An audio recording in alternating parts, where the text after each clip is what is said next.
ان کی ہم اعلانیہ تکفیر کرتے ہیں، بل پرسیکیوشن کے قائل نہیں ہیں، ان کے لیے دعوت کا یعنی دروازہ بند نہیں کرنا چاہیے، اصلاح کی کوشش کرتے رہنا چاہیے۔ یہ حقیقت بات ہے کہ غلام احمد قادیانی نے یعنی سیدنا حسین ابن علی کی بہت گستاخیاں کی ہیں، بلکہ صحابہ کرام میں سب سے زیادہ اگر کسی کی گستاخ، ویسے تو کوئی نہیں بچا اس کی گستاخیوں سے، سب سے زیادہ اگر صحابہ میں سے کسی کی گستاخی کی ہے نا تو سیدنا حسین ابن علی ہے رضی اللہ تعالیٰ عنہ و علیہم السلام رضی اللہ عنہما۔ تو شمس الدین بھائی نے مجھے وہ پاکٹ بک میں نے ان سے منگوائی تھی، وہ جو یہ قادیانی دیتے، احمدی تو میں نہیں کہتا، احمدی تو ہم ہیں، ٹھیک ہے، قادیانی وہ تو احمدی کہاں سے، وہ تو غلام احمد تھا، دعویٰ تو اس نے غلام ہونے کا کیا تھا، تو بعد میں وہ اس نے اتنے بکواسات کیے۔ تو وہ جو پاکٹ بک جب میں نے اس کو ڈیٹیل سے پڑھا ہے نا تو بڑے معذرت کے ساتھ شاید میجارٹی چیزوں کے جواب دینا مجھے اب سمجھ آئی ہے کہ کیوں نہیں لوگ جواب دیتے۔ انہوں نے اپنے اس بزرگ بابے کے گمراہ کن عقائد کا دفاع تصوف کی کتابوں سے کیا ہے، کشف المحجوب سے، تذکرۃ الاولیاء سے، باقی کتابوں سے، اور اس طریقے سے دیوبند اور بریلویوں کے بزرگوں کے ملفوظات سے۔ وہ کہتا ہے ہمارے اگر بابے نے یہ بات کی ہے تو تمہارے بابا تو اس سے بھی اوپر کی بات کر چکے ہیں۔ تو وہ کتاب میں جو انہوں نے رد کیا ہے نا بابا ورسز بابا، اس میں تو وہ کامیاب ہے۔ اب اگر آپ کہیں میں قادیانی کی ان عبارتوں پہ گرفت کروں کتاب و سنت کی روشنی میں، تو معذرت کے ساتھ پھر مجھے ان بابوں پہ بھی کرنی پڑے گی جو میں آلریڈی کر رہا ہوں۔ میرا یوٹیوب پہ کلپ ہے قادیانی حق بات کیوں نہیں قبول کرتے، تو وہ اس کی وجہ سے سارے پھر ناراض ہو گئے مجھ سے۔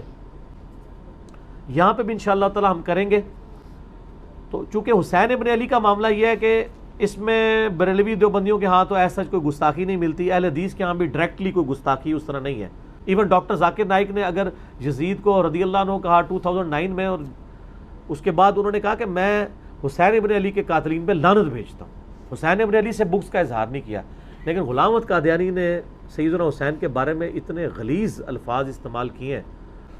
ویسے مجلس تحفظ ختم نبوت اور باقی لوگوں نے کافی کتابیں چھاپی ہوئی ہیں، ان میں ان کی بڑی غلیظ عبارتیں موجود ہیں جو ان کی کتابوں میں ہیں۔ کچھ عبارتوں سے آپ کہہ سکتے ہیں کہ آؤٹ آف کانٹیکسٹ ہیں، لیکن میجورٹی انہوں نے باتیں صحیح چھاپی ہیں۔ میں نے ان کو کاؤنٹر ویریفائی بھی کیا، بلکہ آپ کو پتہ جب شمس الدین بھائی یہاں پہ آئے تھے تو پوری ساری کتابیں وہ ساتھ لے کے آئے تھے۔ قادیانیوں نے اپنے بزرگ کی ساری وہ جو کتابیں ہیں نا، کشتی نوح ہو، براہین احمدیہ ہو، تحفہ گولڑویہ ہو، یہ ساری کی ساری نا روحانی خزائن کے نام سے 23 جلدوں پہ چھاپ دی ہے۔ پاکستان میں خیر اس کی پرنٹنگ پہ اور رکھنے پہ پابندی ہے، بڑا سخت جرمانہ ہو جاتا ہے۔ وہ آلموسٹ 82 کتابیں ہیں وہ جو ایک جگہ کمپائل کر دی ہیں انہوں نے، وہ ساری کی ساری، یعنی آپ کو اسکیٹرڈ فارم میں لینے کی، وہ اگر آپ 23 جلدیں آپ کے پاس ہوں، وہ آپ کو یوٹیوب کے اوپر آپ گوگل میں جا کے سرچ کریں تو ان کے PDF میں مل جائیں گے روحانی خزائن کے 23 جلدوں پہ۔ تو روحانی خزائن کے اندر نا وہ سارے حوالے موجود ہیں۔ بائی چانس میری ٹیبل کے اوپر وہ کتاب اس وقت ہاں یہ پڑی ہوئی ہے، یہ ندیم بھائی سے میں نے اگلے دن لی تھی۔ اس کے اندر یہ کتاب کا نام ہے انصاف فرمائیے، عالمی مجلس تحفظ ختم نبوت، اور مولانا عزیز الرحمان نے لکھی ہے یہ۔ تو اس میں پیج نمبر 11 پہ انہوں نے وہ گستاخیاں، اور یہ گستاخیاں میں نے فزیکلی کتابوں سے کانٹیکسٹ کے ساتھ ویریفائی کی ہیں، یہ آؤٹ آف کانٹیکسٹ نہیں ہے، اور وہ الفاظ ہی بتا رہے ہیں، آؤٹ آف کانٹیکسٹ ہو نہیں سکتی ہیں۔ مثلاً ایک جگہ وہ لکھتا ہے مرزا قادیانی دافع البلا میں، اور پیج نمبر 13 پہ، اور جو روحانی خزائن ہے اس میں سارا آپ سمجھ لیں روحانی خزائن کے اندر سب کچھ موجود ہے۔ تو روحانی خزائن میں جلد 18 ہے اور پیج 233 پہ وہ لکھتا ہے، اے قوم شیعہ اس پر اصرار مت کرو کہ حسین تمہارا منجی یعنی نجات دہندہ ہے، کیونکہ میں سچ کہتا ہوں کہ آج تم میں سے ایک، یعنی خود اپنے آپ کو کہتا ہے مرزا غلام احمد قادیانی، موجود ہے اس حسین سے بڑھ کر ہے۔ وہ کہتا ہے اس حسین کو چھوڑو، اب میرے پیچھے چلو۔ سر یہ جرأت تو حضرت ابو بکر، عمر اور عثمان نے نہیں کی ہے، میں آپ کو بالکل وثوق سے کہہ رہا ہوں، حالانکہ ہم ان کو افضل مانتے ہیں، لیکن یہ انہوں نے اپنی زبان پہ کبھی بات نہیں کی ہے۔ صحابہ کرام اہل بیت کو جب فضیلت کی بات کرتے تھے، اہل بیت کو اپنے سے ایکسکلوڈ کرتے تھے، وہ کہتے تھے وہ نبی کے گھر والے ہیں، ٹھیک ہے، عمار بن یاسر والا معاملہ دیکھ لینا آپ، میں نے کبھی سیدہ فاطمہ کے بارے میں کچھ سوچے گا حضرت ابوبکر عمر یا عثمان میں کہ میں فاطمہ سے افضل ہوں؟ وہ اہل بیت میں شمار کرتے تھے ان کو کہ جنتی عورتوں کی سردار ہے، بخاری مسلم میں آتا ہے، اور جامع ترمذی میں حدیث ہے کہ فاطمہ میری بیٹی جنتی عورتوں کی سردار ہے اور میرے بیٹے حسن و حسین جنتی نوجوانوں کے سردار ہیں، اور ابن ماجہ میں اور حاکم میں آتا ہے، اور ان کے جو والد ہیں وہ ان سے بھی بہتر ہیں. ٹھیک ہے. مولا علی جن کے بارے میں بخاری مسلم میں حدیث ہے، غزوہ تبوک کے موقع پر نبی علیہ السلام پہلا اور آخری موقع تھا، مولا علی کو ساتھ نہیں لے کے گئے اور مدینہ شریف میں عورتوں اور بچوں کے اوپر اپنا خلیفہ چھوڑ گئے.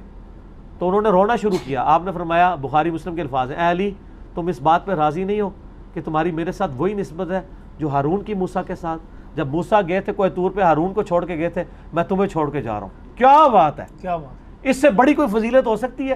اسی لیے امام بخاری نے مولا علی کے فضائل کے چیپٹر میں پہلی حدیث یہ لی ہے. حضرت علی کے فضائل پہ نمبر 1 حدیث یہ ہے، لیکن ساتھ حضور نے فرمایا، اے علی تیری نسبت تو ہے میرے ساتھ ہارون اور موسیٰ علی، لیکن میرے بعد کوئی نبی نہیں ہے.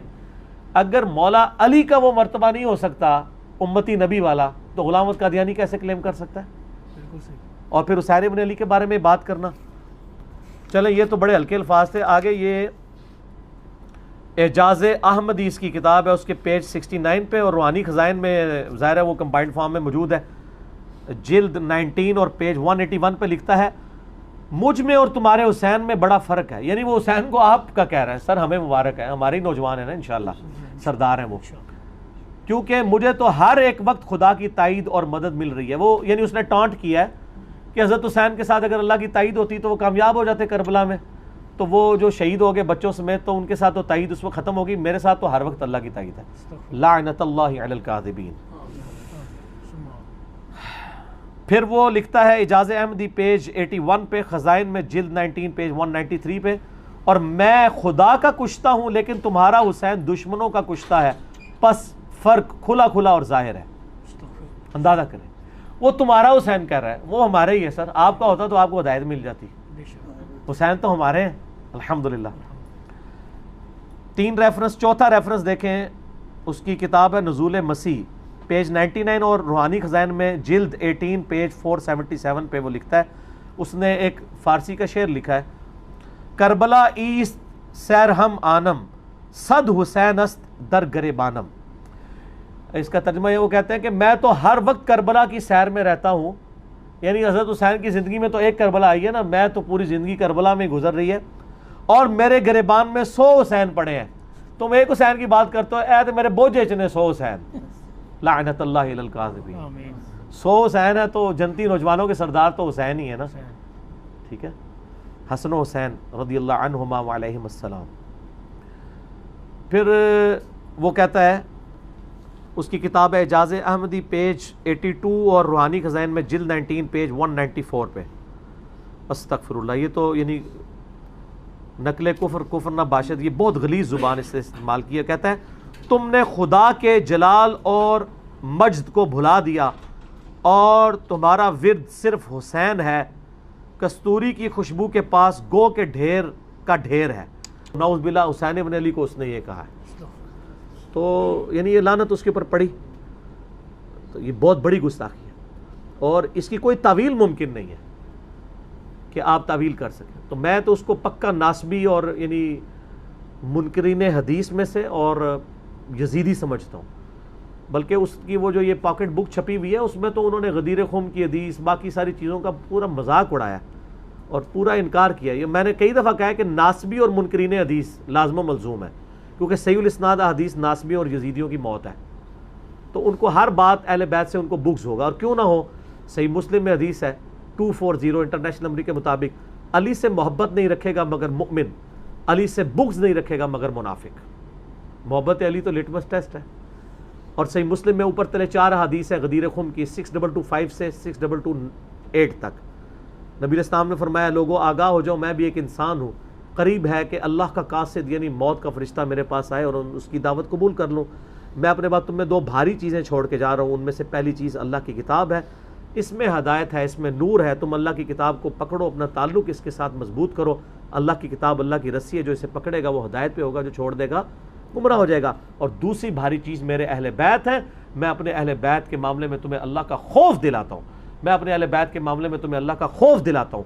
میں اپنے اہل بیت کے معاملے میں تمہیں اللہ کا خوف دلاتا ہوں. 3 دفعہ فرمایا, لیکن امت نہیں ڈری اور اہل بیت کے ساتھ وہ سلوک کیا, نہ قرآن کو پکڑا نہ اہل بیت کو چھوڑا. چھوڑے سے مراد یعنی شہید کر دیا سب کو, الٹ چلے. تو یعنی اہل بیت کی محبت تو ہماری یعنی ایمانیات میں داخل ہے. تو یہ جب کسی کے اوپر لعنت پڑ جائے تو وہ اولیاء اللہ سے محبت اس کے دل سے نکل جاتی ہے. اولیاء اللہ آپ والے نہیں, صحابہ اور اہل بیت. وہ ڈیفینیٹ تو اولیاء اللہ وہی ہے نا, ورنہ بریلویوں کے اولیاء جو ہیں وہ دیوبندیوں کے مشرک ہیں. دیوبندیوں کے اولیاء جو ہیں بریلویوں کے نزدیک گستاخ رسول ہے. سنی کے اولیاء اللہ شیعہ کے نزدیک گمراہ ہے, شیعہ کے اولیاء اللہ سنیوں کے نزدیک گمراہ ہے. تو اولیاء اللہ وہ ہیں جن پہ امت متفق ہے. تو یہ اس کی بہت بڑی گستاخی ہے. اور میں قادیانیوں کے سامنے بھی یعنی یہ دعوت اصلاح رکھتا ہوں کہ خدا کے لیے آپ دعویٰ تو کرتے ہیں ہم بخاری مسلم قرآن کو مانتے ہیں, تو پھر صرف دعوے تک نہ رہیں, ان کتابوں کو کھول کے دیکھیں کہ اہل بیت کا کیا مقام ہے. اور آپ کے جو بڑے ابا جی گزرے ہیں, روحانی ابا جی, وہ اہل بیت کی کتنی گستاخیاں کر کے گئے ہیں. اہل بیت کی گستاخی کرنے والا کیا یہ کہہ سکتا ہے کہ اس کی نسبت رسول اللہ کے ساتھ ہے صلی اللہ علیہ وآلہ وسلم؟ المستدرک الحاکم میں صحیح سند کے ساتھ حدیث ہے, شیخ البانی شیخ زبیلی زئی دونوں نے صحیح کہا, لہٰذا اہل حدیث بھی صحیح مان لیں کہ اگر کوئی شخص پوری زندگی حجر اسود اور مقام ابراہیم کے درمیان نمازیں پڑھتا رہے, دنیا میں اس سے افضل نماز ہو سکتی ہے, اور روزانہ روزہ رکھے, لیکن قیامت والے دن اللہ سے اس حال میں ملے کہ ہم اہل بیت کا بغض اس کے دل میں تھا, تو اللہ اسے ضرور دوزخ میں داخل کرے گا. اللہ اس کی نمازیں, روزے, حج, زکوٰۃ نہیں دیکھے گا. اہل بیت کا بغض تو دوزخ میں لے جانے والی چیز ہے. تو اس بڑے لیول کے اوپر آ کے بات کرنا.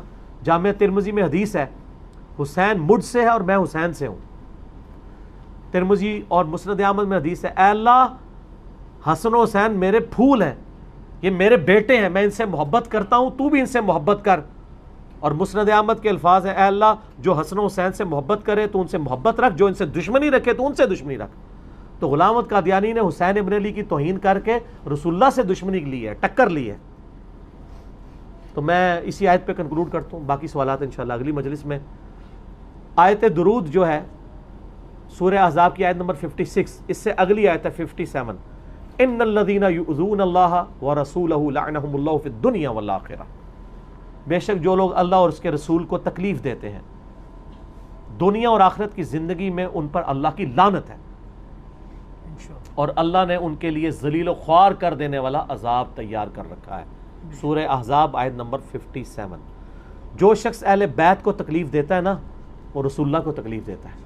حسین ابن علی کو تکلیف دینا رسول اللہ کو تکلیف دینا ہے. المعجم الکبیر طبرانی کے اندر ابراہیم نخعی کا قول ہے, جو بخاری اور مسلم دونوں کے راوی ہیں, تابعی, امام حنیفہ کے دادا استاد ابراہیم نخعی کہتے ہیں, بالفرض اگر میں قاتلین حسین میں شامل ہوتا اور اللہ مجھے قیامت والے دن معاف بھی کر دیتا اور میں جنت میں بھی پہنچ جاتا, تب بھی میں رسول اللہ کو اپنی شکل جنت میں بھی نہ دکھا سکتا کہ کہیں رسول اللہ مجھ سے پوچھ ہی نہ لے تو حسین کے قاتلین میں شامل تھا. اللہ نے معاف کیا ہوا ہے, جنت بھی مل گئی ہے, تب بھی ابراہیم نخعی کہہ رہے ہیں میری جنت بھی کنفرم کر دینا کوئی, تو میں جنت میں رسول اللہ کو کیسے منہ دکھاؤں گا, چاہے میرا گناہ معاف بھی ہو چکا کہ میں سیدنا حسین کے قاتلوں میں شامل تھا. اور یہ بدبخت حسین علیہ السلام کی یہ گستاخیاں کر کے گیا ہے, تو میں کم از کم جو قادیانیوں کے اندر سید ہے نا, ان کو کہتا ہوں کہ تم لوگوں کی غیرت اور تمہارا ڈی این اے کدھر مر گیا ہے, تمہارے جینز کے اندر وہ تڑپ نہیں پیدا ہو رہی. تو اللہ تعالی ہمارا قیامت والے دن خاتمہ جو ہے وہ محشور فرمائے ہمیں اہل بیت کے ساتھ علیہم السلام اجمعین.